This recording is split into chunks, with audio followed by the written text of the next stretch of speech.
Hello，大家好啊！又到咗懶人指標復盤嘅時候啦，係啦，咁琴日就已經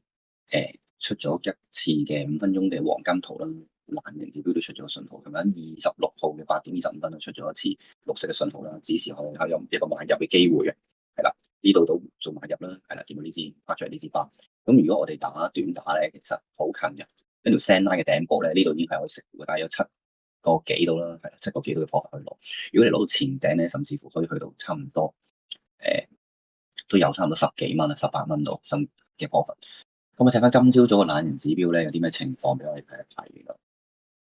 今朝早開市黃金今朝開市啦，都做咗個二次雙頂嘅 pattern 出嚟，跟住跌翻落去第一條 send line 啦，跟住跌穿咗。其實當時已經喺度考慮緊，究竟佢會唔會再繼續跌落去啦？會唔會跌到落去 send line 嘅底部？如果有嘅，其實都上喺呢啲位置嗰度咧，就直接就做一個 trade。係啊，呢啲底部嘅位置就展開個 trade，目標就梗係搏佢反彈翻去send line 嘅頂部啦，或者叫做啲支持阻力嘅位置啦，即係呢一個位置最近嘅支持阻力就大概呢個位置度。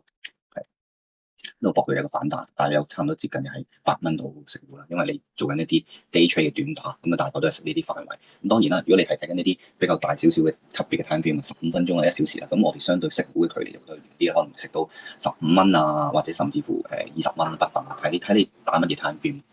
咁當時咧，其實跌緊落去嘅時候已經見到佢出信號咧，我哋都開始覺得贏面都好大嘅，因為我哋通常都會攞呢啲做配入，咁佢出到呢個位，其實已經係落咗 trade 嘅，係啦。因為佢呢個位跌深咗少少咧，咁下一支巴度入咧，其實我哋入係低啲嘅，再係啦，喺呢個位度就入咗落去，